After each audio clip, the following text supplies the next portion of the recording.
Aleluia. Amados, no capítulo 17 de Mateus, glória a Jesus, é só uma reflexão, porque o Espírito Santo ele já pregou e eu não me atrevo mais a pregar, para que o irmão, a irmã vá para casa e diga: ouve sim a palavra, mas a manifestação do Espírito Santo foi maior. Deus tomou os nossos jovens.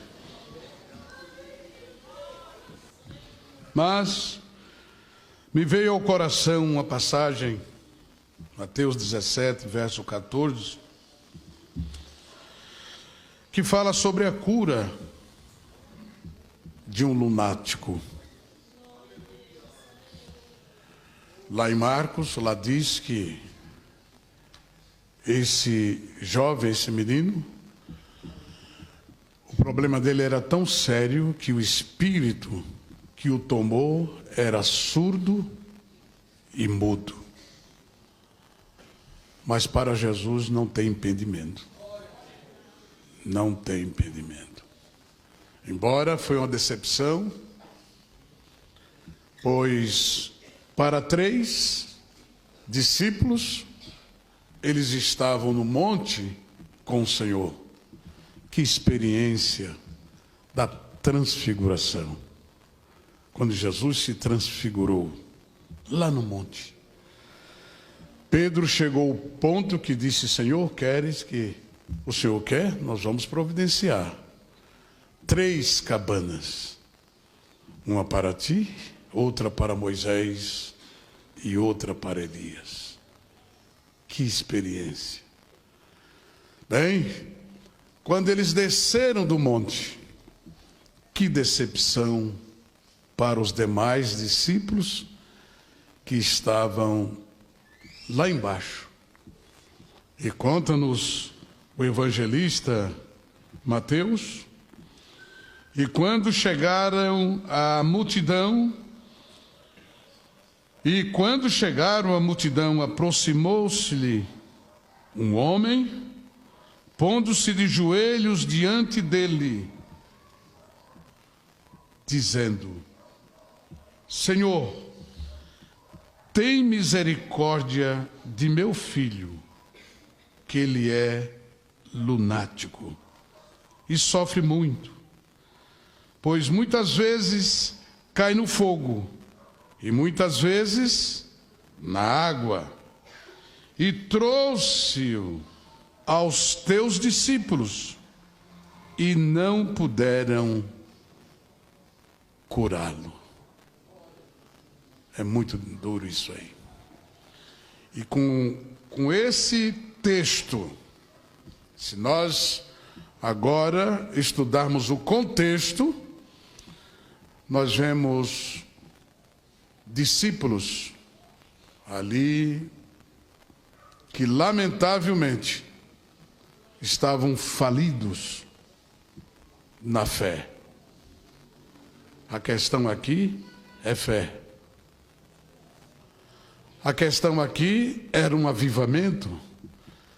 Mas, pastor, mas eles estavam com o Senhor. E também nós não estamos? Nós também estamos com o Senhor. E por momento nós fracassamos. E por momento nós, em algumas dificuldades e circunstâncias, nós falhamos. E aqui eles falharam. Foi muito duro para um pai quando disse para os discípulos que ficaram embaixo: você pode expulsar esse mal da vida do meu filho? Eles tentaram, pessoal. E foi uma zombaria, porque ali, ao redor daqueles homens, daqueles discípulos, estavam ali os escribas.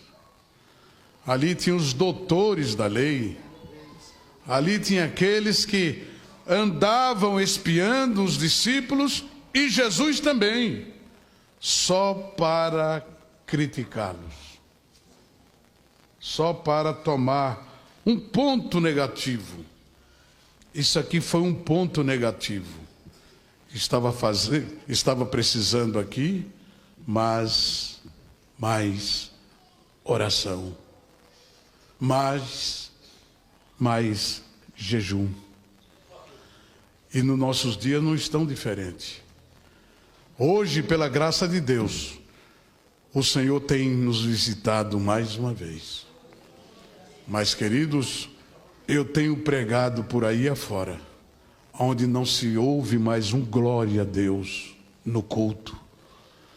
E se porventura dá um glória a Deus lá na entrada, uma boa parte que está na frente, ele volta-se para ver quem foi que glorificou. Mas eu louvo a Deus, com o fracasso dos discípulos lá embaixo, Pedro estava feliz da vida. João estava mais do que feliz. Tiago, seu irmão, estava muito feliz. Porém, os demais estavam frustrados. Estavam com o Senhor, mas também distanciados. Mas eu louvo a Deus, que na descida do monte, o Senhor Jesus veio junto. O que é maravilhoso é quando o Senhor está junto. Não importa se você falhou, não importa que foi uma decepção em alguma coisa na sua vida. O importante é que o Senhor ainda está perto de nós. Ele não nos deixou, Ele não nos abandonou. No momento certo Ele disse: eu estou aqui, o que é que está havendo? E o pai do garoto disse: Senhor, eu trouxe o meu filho para os teus discípulos, porém eles não puderam expulsar o mal que está nele. Mas, Senhor, se tu podes, se tu podes, Jesus disse: se tu podes, tudo é possível ao que crê. Está vendo o culto desta noite aqui?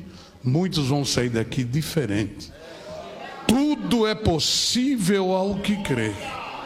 Mas eu gostaria de concluir com vocês. Jesus, Ele tão somente fez isso. Veja o que diz.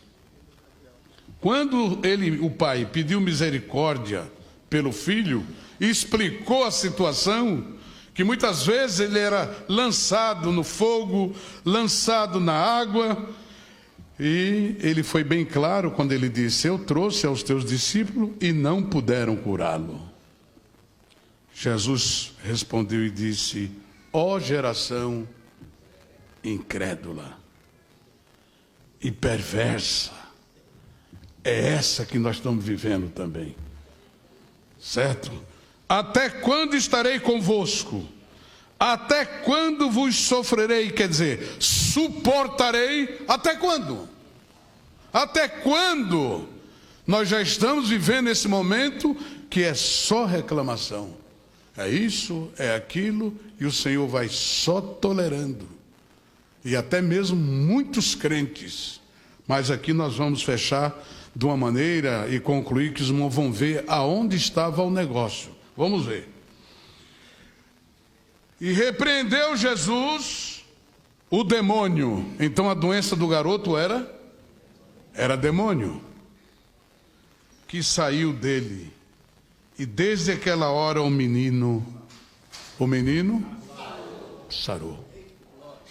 É o que Deus vai fazer também nesta noite aqui. Ele vai repreender algum mal que está aí no meio. Você que me assiste, certamente você está em casa ou onde você estiver. O Senhor vai repreender um mal que está aí. Um mal na tua casa, no meio da tua família. Aonde você estiver, o Senhor tem poder para te alcançar. E aqui mostra que quando o menino sarou, então os discípulos, Marcos, ele mesmo diz, aqui parece não precisa entender os dois evangelistas, e até Lucas também escreveu. Mas Marcos diz que eles chegaram em casa. O menino ficou liberto lá. O pai ficou feliz, porém os discípulos, frustrados, eles chegaram em casa e disseram: Senhor, o que é que aconteceu conosco? O que houve? O que houve, Senhor? O Senhor disse: olha, eu vou orientar vocês.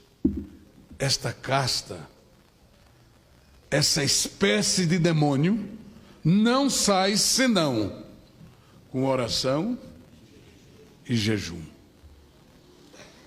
É interessante que quem conhece bem o texto e o contexto, se você só faz jejum e também ora, está tudo certo. Mas o contexto leva mais profundo. Sabe o que o Senhor queria mostrar a eles? Faltou em vocês fé. A fé de vocês foi muito pequena. Tomara que nesta noite, você que aqui está, querido irmão, irmã, jovens, essa festa tão bonita de vocês, meninos, que o Senhor nos acrescente a fé. Não fuja diante das circunstâncias. Encare de frente. Eu fiz questão de anotar. Veja o que diz. Por um momento, falta de fé que faltou neles. Você guardar bem. O que faltou neles? Fé e autoridade espiritual. Pastor, mas era para jejuar mais? Sim. Era para orar mais? Sim. E eu pude escrever aqui. Jesus não está dizendo aqui nesse texto, somente em Marcos, me baseei em Marcos 9:29, Jesus não está dizendo aqui que para a expulsão de certo tipo de espírito imundo era necessário um período de oração e jejum. Ele queria algo mais. O princípio aqui é outro, onde há pouca fé, pequena fé, porque às vezes o irmão pode até jejuar e orar, mas precisa, irmãos, confiar na palavra. A fé vem pelo ouvir, e ouvir a palavra. Então cabe a cada um de nós, hoje estou principiando aqui, há pouca oração e jejum, onde há oração e jejum, resultante de dedicação genuína a Deus e a sua palavra, ali há abundância de fé. Porque na igreja primitiva ali havia abundante graça nos discípulos. Até aqueles que ficaram frustrados. Eles agora creram, passaram, por isso eu quero aqui rápido dizer para as irmãs que andam sempre aí, fazendo esse trabalho de casa em casa, vá visitar. Faça esse trabalho, Deus se agrada, mas faça preparadas. Tá certo? Façam preparadas. Vocês, os jovens, estão aqui na minha frente, os coordenadores, façam isso preparados. A igreja, prepare-se um pouco mais, orando. Eu não vou perguntar, porque uma parte vai levantar a mão e a outra vão ficar constrangidos, não vai levantar, porque já faz quase um ano que não ora de madrugada, principalmente no frio agora, orar de madrugada. Mas eu quero te convidar para um avivamento espiritual. E um avivamento, nós ouvimos ontem, que ele vem com confissão de pecados. As falhas, você precisa contar isso para Jesus. Tá certo? Então, Deus te abençoe. Fica aqui esta palavra ligeira. E terça-feira eu vou dar sequência aqui sobre avivamento.